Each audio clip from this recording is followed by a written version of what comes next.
السلام علیکم ورحمۃ اللہ وبرکاتہ۔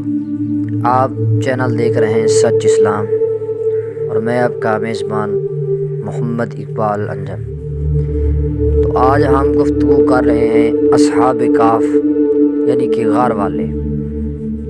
حضرت عیسیٰ علیہ السلام کے آسمان پر اٹھا لیے جانے کے بعد عیسائیوں کا حال بے حد خراب اور نہایت ابتر ہو گیا۔ لوگ بت پرستی کرنے لگے اور دوسروں کو بھی بت پرستی پر مجبور کرنے لگے۔ خصوصاً ان کا ایک بادشاہ دقیانوس جو اس قدر ظالم تھا کہ جو شخص بت پرستی سے انکار کرتا تھا یہ اس کو قتل کر ڈالتا تھا۔ اصحاب کہف شہر افسوس کے شرفاء تھے جو بادشاہ کے معزز درباری بھی تھے، مگر یہ لوگ صاحب ایمان اور بت پرستی سے انتہائی بیزار تھے۔ دقیانوس کے ظلم و جبر سے پریشان ہو کر یہ لوگ اپنا ایمان بچانے کے لیے اس کے دربار سے بھاگ نکلے، اور جب یہ بھاگ نکلے تو جنگل میں پہنچے، ایک سنسان جگہ پر پہنچے۔ وہاں پر ایک چراوا بکریاں چرا رہا تھا۔ انہیں بہت پیاس لگی اور انہوں نے چراوے سے پوچھا یہاں پانی مل سکتا ہے؟ تو چراوے نے کہا یہاں پانی نہیں مل سکتا۔ تو ان میں سے جو بڑا تھا اس نے کہا اگر پانی نہیں مل سکتا تو مہربانی کر کے آپ ہمیں دودھ ہی دے دیں، بکریوں کا دودھ دو کر دے دیں، ہم وہ پی لیتے ہیں۔ تو چراوے نے کہا اس میں کون سی بات ہے، ابھی میں دودھ لے کر آیا۔ اس نے دودھ دوہا بکریوں کا اور ان بزرگوں کے، اللہ کے نیک بندوں کے، اللہ کے ولیوں کے حوالے کر دیا۔ انہوں نے دودھ پی لیا، ان کی پیاس بجھ گئی، ختم ہو گئی۔ تو اس چراوے نے کہا کہ ایک بات پوچھوں کہ آپ کہاں سے آئے ہیں اور کہاں جا رہے ہیں؟ انہوں نے کہا کہ ہم بادشاہ کے معزز درباری تھے، تو وہ بادشاہ بت پرست ہے، اس نے لوگوں کو حکم دیا کہ وہ بت پرستی کریں، اپنا مذہب چھوڑ دیں، عیسائیت کو چھوڑ دیں اور بت پرستی پر آ جائیں۔ تو جو اس کی بات نہیں مان رہا وہ اسے قتل کروا رہا ہے، تو ہم اسے چھوڑ کر آ چکے ہیں تاکہ ہماری جان بھی بچ جائے اور ہمارا ایمان بھی بچ جائے۔ تو چراوے نے کہا کہ مجھے بھی آپ ساتھ لے جائیں، میں بھی آپ کے ساتھ جانا چاہتا ہوں۔ تو انہوں نے کہا ٹھیک ہے آپ بھی ہمارے ساتھ چلے۔ چراوا بولا میں بھی اللہ وحدہ لا شریک کو ماننے والا ہوں، اللہ واحد کو ماننے والا ہوں، تو مجھے بھی ساتھ لے جائیں۔ میں ابھی یہ بکریاں جن مالکوں کی ہے انہیں واپس کر کے آتا ہوں، میرا آپ یہاں انتظار کریں۔ تو انہوں نے کہا جلدی آ جانا، کسی کو خبر نہ ہو جائے۔ چراوا گیا اور بکریاں ان کے مالکوں کے حوالے کی۔ تو اس کا ایک کتا بھی تھا جس کا نام قطمیر بھی بتایا جاتا ہے، مختلف نام ہیں اس کتے کا نام۔ وہ چراوے کا کتا تھا، وہ بھی چراوے کے ساتھ آ گیا۔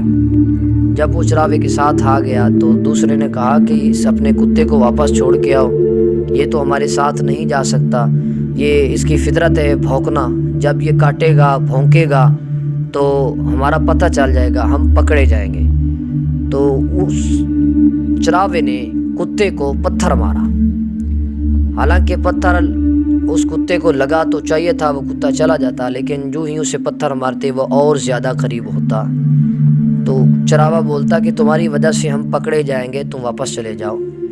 تو کتا اپنے حال زبان میں عرض کرتا ہے، اللہ کی بارگاہ میں عرض کرتا ہے یا اللہ تو مجھے زبان عطا فرما، مجھے زبان دے، میں انہیں بتاؤں کہ میں وہ کتا ہوں جو ولیوں پہ بھونکتا نہیں ہے۔ میں کتا ضرور ہوں لیکن میں ولیوں پہ بھونکنے والا کتا نہیں ہوں، اللہ کے نیک بندوں پر بھونکنے والا نہیں ہوں، میں ادب کرنے والا ہوں۔ تو اللہ پاک نے زبان عطا کی، اس نے اپنا حال بیان کیا کہ مجھے پتھر نہ مارو، مجھ سے ڈرو نہ، میں بھونکوں گا نہیں، شور نہیں مچاؤں گا، میں آپ کے ساتھ رہوں گا، بس آپ کی سنگت چاہیے۔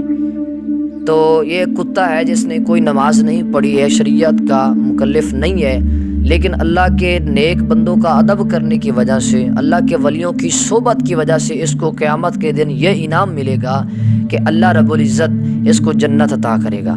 اللہ ہمیں بھی اپنے نیک بندوں کا ادب کرنے کی توفیق نصیب فرمائے۔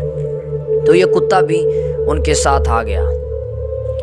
تو یہ ان کی تعداد اللہ بہتر جانتا ہے کہ 7 تھے، 8 تھے یا پھر 9 تھے۔ بادشاہ نے ان کو بھی کہا تھا، جو اس کے شرفاء تھے، یہ جو اصحاب کہف والے تھے، انہیں بھی کہا تھا کہ تم میرے مذہب پر آ جاؤ، بت پرستی پر آ جاؤ۔ تو انہوں نے ایک دن کا ٹائم مانگا تھا، تو اس جو ٹائم ایک دن کا لیا تھا اس وقت میں یہ نکل گئے، یہ بھاگ گئے تھے۔ اگلا دن جب ہوا تو ادھر بادشاہ نے کہا بھی لے کر آؤ انہوں نے ایک دن کا ٹائم مانگا تھا۔ جب ان کا پتہ کرایا گیا تو وہ انہیں نہیں ملے، تو وہ بھاگ نکلے اور قریب کی پہاڑ میں ایک غار کے اندر پناہ گزین ہوئے اور سو گئے۔ تو 300 برس یعنی کہ 300 سال، 309 سال بھی بتائے جاتے ہیں، 300 سال بھی بتائے جاتے ہیں، اس سے زیادہ عرصے تک اسی حال میں سوتے رہ گئے۔ وہ غار میں گئے اور غار کے اندر داخل ہو گئے اور اسی میں سو گئے۔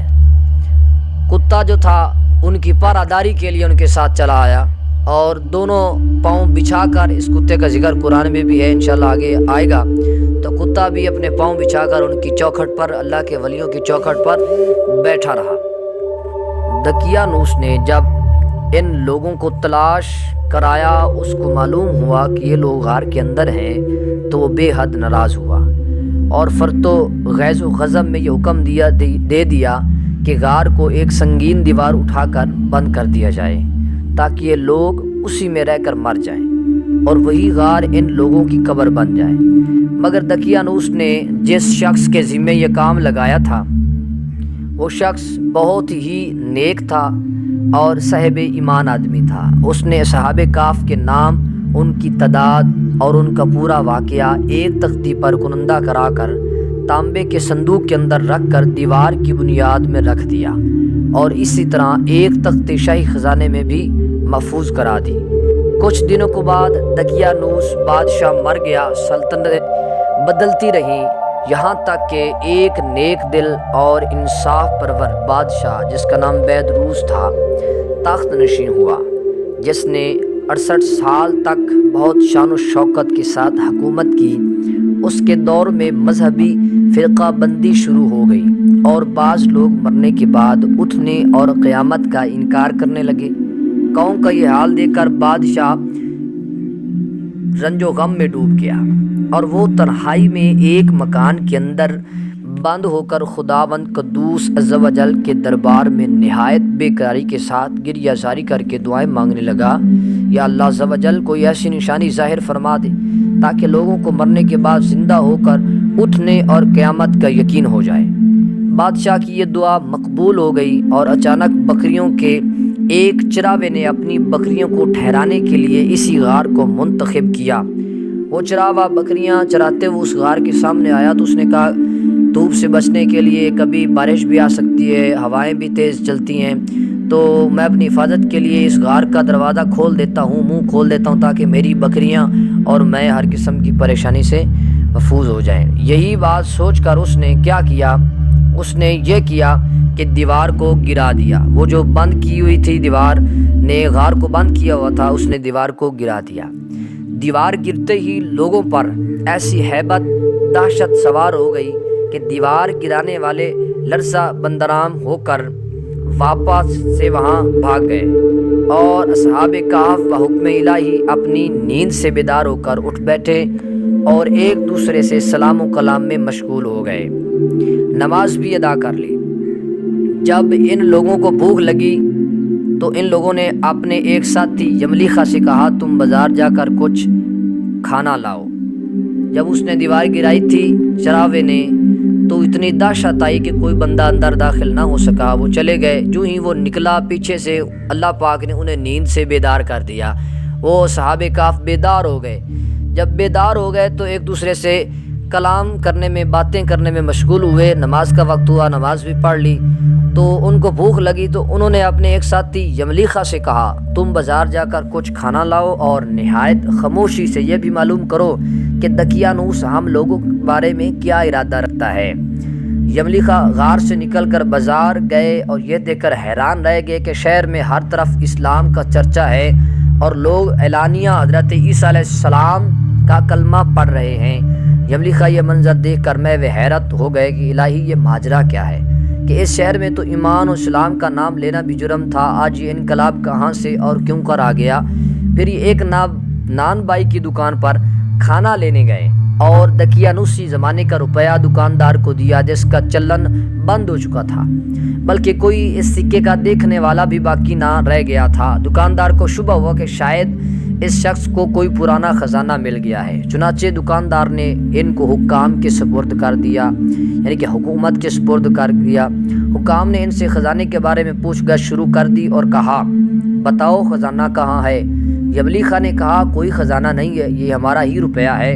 حکام نے کہا کہ ہم کس طرح مان لے کہ روپیہ تمہارا ہے؟ یہ سکہ 300 برس پرانا ہے، برسوں گزر گئے، اس سکے کا چلن بند ہو گیا اور تم ابھی جوان ہو، لہٰذا صاف صاف بتاؤ کہ عقدہ حل ہو جائے۔ یہ سن کر یملی خان نے کہا کہ تم لوگ یہ بتاؤ کہ دقیانوس بادشاہ کا کیا حال ہے؟ حکام نے کہا، آج روئے زمین پر اس نام کا کوئی بادشاہ نہیں ہے۔ ہاں، سینکڑوں برس گزرے کہ اس نام کا ایک بے ایمان بادشاہ گزرا ہے جو بت پرست تھا۔ یملی خان نے کہا، ابھی کل ہی تو ہم لوگ اس کے خوف سے اپنے ایمان اور جان کو بچا کر بھاگے ہیں۔ میرے ساتھی قریب ہی ایک غار میں موجود ہیں، تو لوگ میرے ساتھ چلو، میں تم لوگوں کو ان سے ملا دوں۔ چنانچہ حکام اور مائدین شہر کثیر تعداد میں اس غار کے پاس پہنچے۔ اصحاب کہف یملی خان کے انتظار میں تھے۔ جب ان کی واپسی میں دیر ہوئی تو ان لوگوں نے یہ خیال کر لیا شاید یملی خان گرفتار ہو گئے، اور جب غار کے منہ پر بہت سے آدمیوں کا شور ہوگا ان لوگوں نے سنا تو سمجھ بیٹھے کہ غالباً دقیانوس کی فوج ہماری گرفتاری کے لیے آن پہنچی ہے۔ تو یہ لوگ نہایت اخلاص کے ساتھ ذکر الہی اور توبہ استغفار میں مشغول ہو گئے۔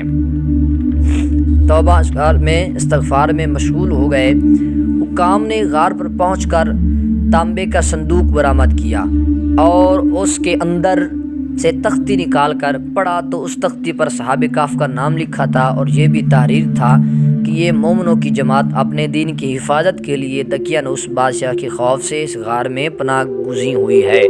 تو اس دقیانوس نے خبر پا کر ایک دیوار سے ان لوگوں کو غار میں بند کر دیا ہے۔ ہم یہ حال اس لیے لکھتے ہیں کہ جب کبھی بھی یہ غار کھلے تو لوگ اصحاب کہف کے حال پر مطلع ہو جائیں۔ حکام تختی کی عبارت پڑھ کر حیران رہ گئے اور ان لوگوں نے اپنے بادشاہ بیدروس کو اس واقعے کی اطلاع دی۔ فوراً ہی بیدروس بادشاہ اپنی امراء اور مائدین شہر کو ساتھ لے کر غار کے پاس پہنچا۔ اصحاب کہف نے غار سے نکل کر بادشاہ سے معانقہ کیا اور اپنی سرگشت بیان کی۔ بیدروس بادشاہ سجدے میں گر کر خداوند قدوس کا شکر ادا کرنے لگا کہ میری دعا قبول ہو گئی اور اللہ تعالیٰ نے ایسی نشانی ظاہر کر دی جس سے موت کے بعد زندہ ہو کر اٹھنے کا ہر شخص کو یقین ہو گیا۔ اصحاب کہف بادشاہ کو دعائیں دینے لگے، اللہ تعالیٰ تیری بادشاہی کی حفاظت فرمائے، اب ہم تمہیں اللہ کے سپرد کرتے ہیں۔ پھر اصحاب کہف نے السلام علیکم کہا اور غار کے اندر چلے گئے اور سو گئے، اور اسی حالت میں اللہ تعالیٰ نے ان لوگوں کو وفات دے دی۔ بادشاہ بیدروس نے سال کی لکڑی کا صندوق بنوا کر اصحاب کہف کی مقدس لاشوں کو اس میں رکھوا دیا، اور اللہ تعالیٰ نے اصحاب کہف کا ایسا رعب لوگوں کے دلوں میں پیدا کر دیا کہ کسی کی یہ مجال نہیں کہ غار کے منہ تک جا سکے۔ اسی طرح اصحاب کہف کی لاشوں کی حفاظت کا اللہ تعالیٰ نے سامان کر دیا۔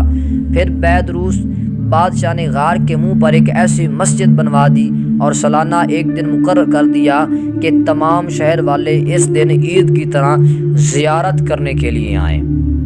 اصحاب کہف کی تعداد میں جب لوگوں کا اختلاف ہوا تو یہ آیت نازل ہوئی، قل ربی اعلم بعدتہم ما یعلمہم الا قلیل، پارہ نمبر 10 سورۃ الکہف ہے۔ فرماؤ میرا رب ان کی گنتی خوب جانتا ہے، انہیں نہیں جانتے مگر تھوڑے۔ حضرت عبداللہ بن عباس رضی اللہ تعالیٰ عنہ نے فرمایا کہ میں انہیں کم لوگوں میں سے ہوں جو صحابہ کہف کی تعداد کو جانتے ہیں۔ پھر آپ نے فرمایا صحابہ کہف کی تعداد 7 اور 8 ان کا کتا ہے۔ تو میں پہلے بھی بتا چکا ہوں کہ ان کی جو تعداد ہے اس میں اختلاف ہے، 9 بھی بتاتے ہیں، 8 تھے ان کا نامہ کتا ہے، کوئی کہتے 7 تھے اور 8واں ان کا کتا ہے۔ تو بہرکیف ان کی اصل جو تعداد ہے وہ اللہ رب العزت بہتر جانتا ہے۔ تو اصحاب کہف کے حال جو ہے وہ اللہ نے قرآن میں بیان کیا ہے، اس طرح بیان کیا ہے، کیا تمہیں معلوم ہوا کہ پہاڑ کی کوہ اور جنگل کے کنارے والے ہماری ایک عجیب نشانی تھے؟ جب ان جوانوں نے غار میں پناہ لی پھر بولے اے ہمارے رب ہمیں اپنے پاس سے رحمت دے اور ہمارے کام میں ہمارے لیے راہ یابی کے سامان کر، تو ہم نے اس غار میں ان کے کانوں پر گنتی کی کئی برس تھپکا، پھر ہم نے انہیں جگایا کہ دیکھیں کہ وہ گروہوں میں کون ان کے ٹھہرنے کی مدت زیادہ ٹھیک بتاتا ہے، ہم ان کا ٹھیک ٹھیک حال تمہیں سنائیں۔ وہ کچھ جوان تھے کہ اپنے رب پر ایمان لائے اور ہم نے ان کو ہدایت دی۔ ایسے اگلی آیتوں میں اللہ تعالیٰ نے اصحاب کہف کا پورا حال بیان فرمایا ہے، جس کو ہم پہلے تحریر کر چکے ہیں، آپ کو سنا چکے ہیں۔ تو یہ تھے۔ اب اس میں سے چند جو ہے ہدایات ہیں وہ یہ ہے کہ مرنے کے بعد زندہ ہو کر اٹھنا حق ہے، اور اصحاب کہف کا واقعہ اسی کی نشانی اور دلیل ہے۔ دوسرا یہ کہ جو اپنے دین و ایمان کی حفاظت کے لیے اپنا وطن چھوڑ کر ہجرت کرتا ہے، اللہ تعالیٰ غیب سے اس کی حفاظت کا ایسا سامان فرما دیتا ہے کہ کوئی اس کو سوچ بھی نہیں سکتا۔ تیسرا کہ اللہ والوں کے ناموں میں برکت اور نفع بخش تاثیرات ہوتی ہیں۔ چوتھا، بیدروس ایک ایماندار اور نیک دل بادشاہ نے اصحاب کہف کے غار کی زیارت کے لیے سالانہ ایک دن مقرر کیا۔ اس سے معلوم ہوا کہ بزرگان دین کے عرس کا دستور بہت قدیم زمانے سے چلا آ رہا ہے۔ پانچواں، بزرگوں کے مزاروں کے پاس مسجد تعمیر کرنا اور وہاں عبادت کرنا بھی بہت پرانا مبارک طریقہ ہے، کیونکہ بیدروس بادشاہ نے اصحاب کہف کے غار کے پاس ایک مسجد بنا دی تھی، جس کا ذکر قرآن مجید کی سورۃ کہف میں ہے۔ دعا ہے کہ اللہ پاک ہمیں عمل کرنے کی توفیق نصیب فرمائے اور اس بات کو ذریعہ نجات بنائے۔ آمین ثم آمین۔